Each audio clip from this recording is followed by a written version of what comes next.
You're listening to the It's a Tech podcast, an engaging conversation about game-changing technology solutions being advanced by the state's Office of Information Technology Services. Learn how we make IT happen for 53 state agencies and 20 million New Yorkers while helping government leaders deliver for New York. Welcome to the It's a Tech podcast. It's a new year and ITS is continuing to grow and change in positive ways that will benefit all New Yorkers. The digital needs of the state are evolving, and ITS is working hard to meet that challenge head on, thinking outside the box to provide the best possible products and services. These changes include a transition to a new dedicated agency service model, which optimizes relationships with client agencies. ITS is truly an agency on the rise, especially focused on key areas that are impacting the state today: cybersecurity, customer service, AI, and digital transformation. The governor's recently released executive budget has outlined support that touches all of these areas. Today, we'll take a deep dive into exactly what the executive budget means for ITS and for New York, including how it will keep costs down, improve efficiency, and build a better and more affordable tomorrow for our communities. Today, we are pleased to be joined on the podcast by Kelly Morrissey, Chief Financial Officer for ITS. Kelly's been in this role since 2024, and she's been essential to the ongoing success of our agency. She oversees the budget, accounts receivable, and rate-setting offices, as well as the financial administration and information management teams within ITS. Kelly, thank you for being with us today. Thank you, Natasha. This is my first ever podcast, so I'm very excited. Thank you for having me. We are very excited to have you. So for the benefit of our listeners, tell us a bit about yourself, your role, and your history with New York State. Okay, so I started with New York State in 2005, which was right after I graduated from the College of St. Rose with my master's degree. Since then, so that's 19 years now, I've worked in 5 state agencies. Of course, I saved the best for last at ITS. Of course. And I've only worked in finance in any of those 5 agencies, finance alone. So I started 5 years ago at ITS as the Director of Financial Administration. That was for 4 years. So this past year, I've been the Chief Financial Officer, the CFO. Well, we're so happy to have you. Thank you. So there's been a lot of excitement in and around state government as the new year began, and Governor Hochul presented the state of the state and the executive budget. ITS will be directly impacted by a number of these initiatives. Give us a 30,000-foot overview of the ones that will affect our agency. Okay, and before I dig into some of those proposals, I want to just first want to say that if we go back to like where we are in the budget cycle, I think it will help understand some of the proposals. So in terms of the big picture, so the New York State budget cycle, in terms of in the Constitution, there's a requirement that every agency head, so ours is Drew Rye, the Chief Information Officer, our CIO, every agency head per the Constitution must go to the Division of Budget, we call them DOB, it's a state agency, and they must tell them every year what additional funds, if any, are needed for the upcoming year. And when we talk about years in finance, in the finance world, it's state fiscal year, so SFY, and it always starts April 1st. So the budget we're talking about in this podcast will start April 1st, 2025. It will go to March 31st of 2026. So that Drew went in front to DOB and basically said, these are the additional funds I need starting in April. And that was in the fall that occurred. So after all the agency heads do that, then the governor, again, another New York State constitutional requirement, the governor must publish her proposed budget. So the executive budget we're talking about, in other words, it's the proposed budget, not final yet, also called the executive budget. That, according to the Constitution, must be published by February 1st every year if it's a gubernatorial election year, which this was not, so she had to do it 2 weeks earlier. So mid-January, she published her proposed budget for every single state agency. ITS, of course, is one of them. That's on the DOB website. And once that gets published, then every agency head starts doing their preparation, because what happens next is every agency head, so Drew, has to go in front of the legislature and actually testify or defend the executive budget that's proposed. So Drew actually just did that in front of the legislature, the Senate, and Assembly on Thursday. Mm-hmm. You can usually tell based on how those hearings go, if you're going to get agreement and then get an enacted budget, and I say agreement because it's got to be the Senate and Assembly both agree with the governor on the proposed budget. Drew did awesome. It was late Thursday after a long day. He answered every question. He had lots of detailed answers. He was able to very clearly, in my opinion, articulate all the great things that ITS will be doing with this money for next year. So I think based on how he did, we're going to have, most likely we're going to have three-way agreement, three-way governor, Senate, Assembly. Those are the three-way. So now we're waiting. Drew did his testimony. Other agencies have to do theirs. And then usually about early March, sometimes late February, is when the Senate and the Assembly go and publish their recommended budget. So usually by the end of March, and those are called one House bills, by the end of March, you usually have the governor, the Senate, and the Assembly, all with three different budgets. Most of the time, you're hoping that they're the same. If you are getting cut in the governor budget, then of course you're like, oh, I don't want them to be the same. I hope the Senate Assembly give us more money. In our case, we made out very well from the governor, so we're hoping to have the three-way agreement. And then finally, you get to April 1st, and you have an enacted budget. So in terms of, to answer your question, what's in the budget for us for next year? So the governor's budget proposes $174 million additional dollars for ITS. That is literally record-breaking for our agency. To put it in perspective, if we look at the past 5 years and you add up every increase we've had at ITS, it still falls $10 million short of this upcoming year that we're supposed to get. Amazing. So yeah, $164 million over the past 5 years, yet let alone this upcoming year, $174 million. Out of the $174 million, most of those funds are going towards cybersecurity. We have the JSOC, the Joint Security Operations Center. We would be putting more staffing there. We would have, be enhancing our capabilities, our threat detection. Any type of cyber type of funding would flow through the JSOC. So besides that, we have money for modernization efforts, tax department, IES, which I can explain a little later in detail what that means. We also have the staffing. So another big part of the $174 million, it also comes with 295 additional state staff for ITS, which is incredible, especially if we consider we're only 1 out of 8 agencies statewide. They're even being recommended to grow. And that's a 7.5% increase in our agency. Again, these are very big numbers. Last year alone, we only had $33 million. And again, that was considered good. So very happy right now. I can't say enough, good things between the governor's support, our chamber support, DOB support, Drew's support. So, yeah, we're looking really good in terms of next year. Let's just hope it gets enacted. Absolutely. And it's so nice to hear some good news, honestly. Yes. So let's dig in a little bit further. You mentioned an additional 295 people. That's amazing. That's very significant.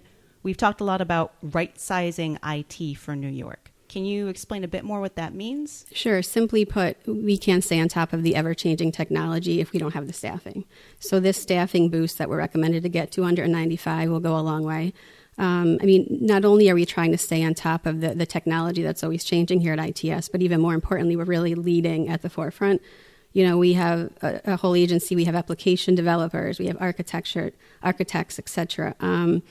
I think another thing, too, that helps explain the right-sizing IT for New York is this new model that our CIO, Drew, has come up with. It's been about a year now, and ITS has really gone from a centralized agency to decentralized in terms of serving our customers. So under Drew, he has created a DCT, which is a Deputy Commissioner for Technology, and that is for every state agency. And these are at the executive level. So what's really great about this is that, say I'm DOL or I'm DOT, any state agency you name, as of a year ago, they would have to go to all the different divisions within ITS and navigate, oh, do I need a laptop? Who does this? Oh, do I need an application developer? Who can give me that?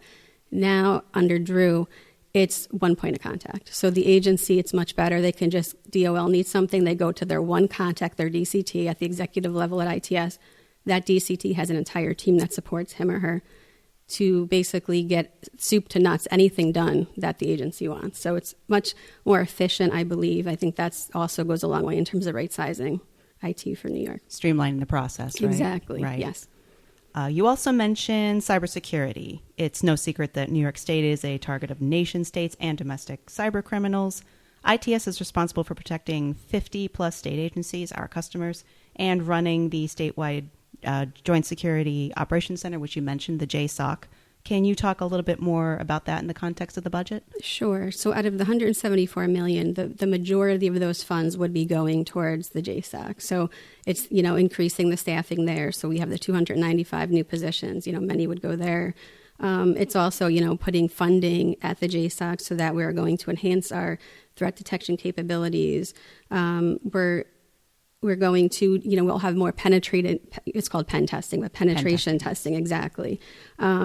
And I think just what's important here when we talk about the JSOC is really to put in perspective the awesome width that they have to fulfill basically in terms of cyber demand. So they not only support and protect from cyber issues more than 50 executive state agencies.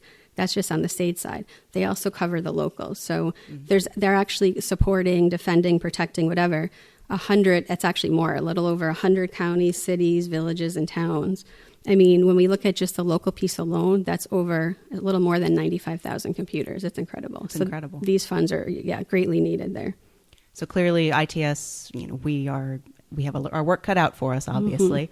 We're looking at new tool sets to help us in our mission. Yep. In that sense, artificial intelligence is a hot issue right now, not just in technology circles.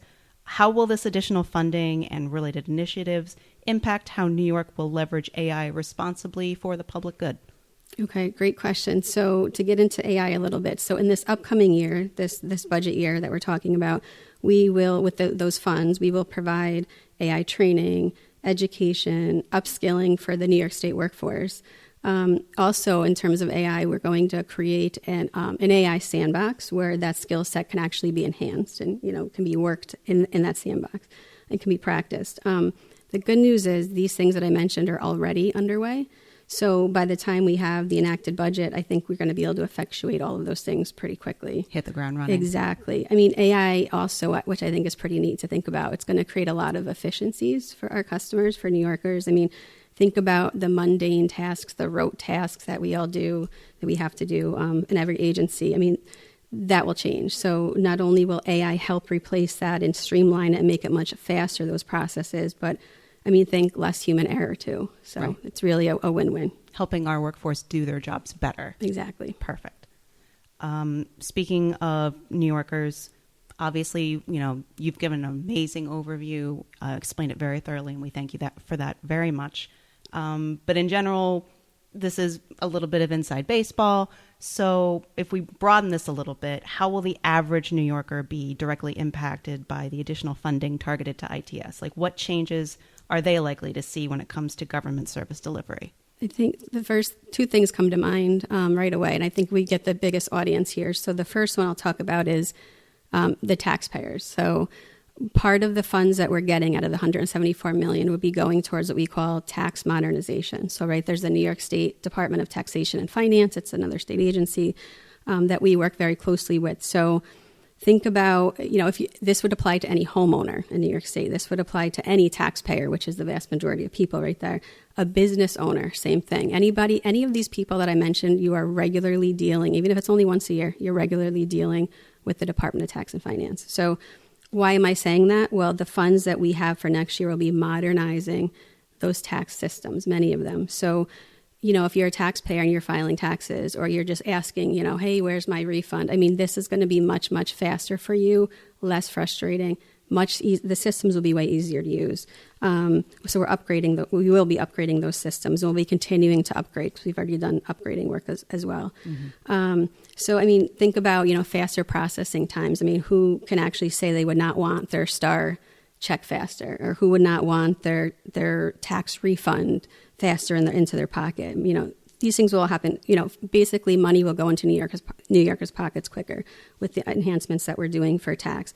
The second thing, so the first one was the taxpayer. The second thing I think is this would apply to the New York State citizens that need public assistance benefits. So we have a system that we're working on. I mentioned earlier, IES. It stands for Integrated Eligibility System. Mm-hmm. It basically is pulling. It's a work in progress. It's been around for a while. We're trying to get all these individual systems that give out these benefits into one system. So it's really, the whole concept is there's no wrong door. So gone will be the ways when people had to, go into the local district and sign up at this one office if they want child support. And then they had to go to another office, have another appointment and sign up for nutrition, assistance, say. So now it'll be just one appointment. They'll be enrolled into anything that they can qualify for. So part of, in terms of the budget for next year, so a big chunk, so $50 million actually of the $174 million would be used to actually replace our Unisys 2200 mainframe system, which, in other words, it's the architecture that IES sits on. So, basically, I think this is going to eventually help once, this gets up and running. This will help New Yorkers, get access to the whatever, anything that they can qualify for in terms of public assistance much faster. It'll be much less frustrating, less appointments. These are people that, desperately need these funds. So I'm really excited to see this work. And I just want to give a shout out to the IES team. Good news, within the next 2 weeks, they're going to release, it's called Child Support Release 1. That will go live. That's the first of many. So we're going to start to see it happening. It's wonderful. It's great things on that program. Very excited. As I'm sure you and our listeners remember, last year ITS was universally praised for its highly coordinated response to the global IT outage. We brought critical systems back online within 24 hours and quickly remediated tens of thousands of blue screens on state employee computers. It was a heck of a day. I remember I was there. Given this experience, how can the proposals in the governor's budget help mitigate the impact of future emergencies? Right. I definitely remember those days. That was a tough, that was something. One day especially, but for several weeks. So that, in my mind, that disaster really proved that ITS can get the job done. We can mitigate any type of a worldwide disaster in a short period of time. We were very successful there. If we want to think about the budget for next year, so $30 million out of the $174 million is for that staffing. So the 295 additional state positions that I talked about to help grow our workforce, that's about $30 million worth. This is how I look at that. So last year in July, over the summer when this all happened with CrowdStrike, it took us 24 hours, as you said, to get all the critical systems back online and up and running. And that at that point was 10% less staffing than we're even going to have in this upcoming year with these new funds. So I just think, oh my goodness, if we could do that in 24 hours with 300 less positions minimally than we're going to have next year, God forbid this were to happen again, God forbid, we would be in a much better position to handle it. Also, to throw a percent at it, it's about 20% more funds alone out of the 174 million are going towards cyber efforts. So 20% more on top of what we've already been able to do with the funds we have. This will be greater awareness, greater education on AI for everybody. Not AI, cybersecurity issues, also AI too, I guess. More eyes on the lookout. In general, we're going to be in a safer position. So will the locals and the state. Fantastic. And yes, hopefully we don't have to put that to test that. Right. But Kelly, thank you again so much for spending time with us today. Before you go, if you had to pick just one thing, what are you most excited about this year? Yeah, that's tough because there's a bunch of things. I guess if I had to pick one, it would be to be a part of this record-breaking investment from Governor Hochul, $174 million. I just cannot stress enough how incredible it is. We obviously need to get that enacted, but again, just being a part of it. So we have I think it really proves Governor Hochul's trust in ITS as well as her commitment to us to even recommend that type of an increase in 1 year. I have to say too, between Governor Hochul, between Drew, our CIO, I think it speaks volumes that, he's our new CIO and we get this type of an investment. There's no coincidence there. Again, his testimony was great. And I think I have to also say too, the partnership we have with the chamber is incredible. We've never had such support, at least not that I've noticed in the past year. It's been great. So DOB as well, Division of Budget. Everybody working well together. I love being a part of it. I think that'll be a perfect recipe for success going forward if this stays the way it is. Well, here's hoping. And it's wonderful that the future looks so bright for ITS. Thank you again, Kelly. We're all looking forward to these exciting changes in 2025 and beyond as ITS continues to grow as an agency and keeps getting more done for New York. Thank you, Natasha. Thank you for listening to It's a Tech Podcast. For more information about ITS, visit our website at its.ny.gov.